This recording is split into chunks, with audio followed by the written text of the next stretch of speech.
If there's one thing we do a lot of in Melbourne right now, it's build massive transport projects. Built during the term of Liberal Premier Jeff Kennett, CityLink ushered in an era of Melbourne's mega projects. Projects that cost more than $1 billion to build. If the cost of building CityLink had tracked with inflation, it would cost us just over $3 billion in today's money. But global engineering firm AECOM estimates that if CityLink was built today, it would come in at $15 billion or more. Why? To get a sense of the scale of the problem, let's look at the numbers. This, broadly, is this year's Victorian state budget and the various things our government is spending our money to build.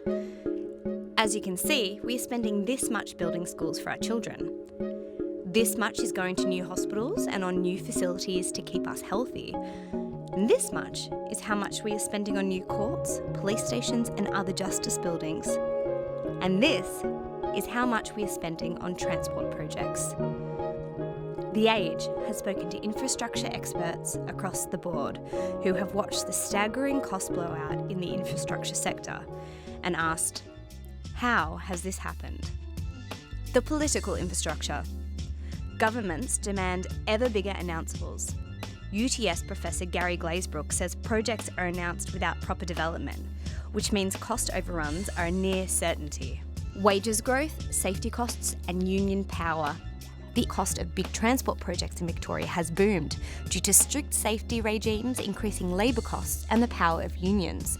While one construction firm says road and rail workers in Victoria are 28% more expensive than in New South Wales. A small network of companies. CPB contractors John Holland and Lendlease have between them won $10.4 billion in infrastructure work since 2014. The Mates Network. Many former public servants who ran projects like the East-West Link are now making millions as consultants on projects like the Westgate Tunnel and the North East Link. Blowouts. Most mega projects in Australia run over budget. A 2017 report looked at 44 Australian projects costing more than $1 billion. 14% had major cost blowouts.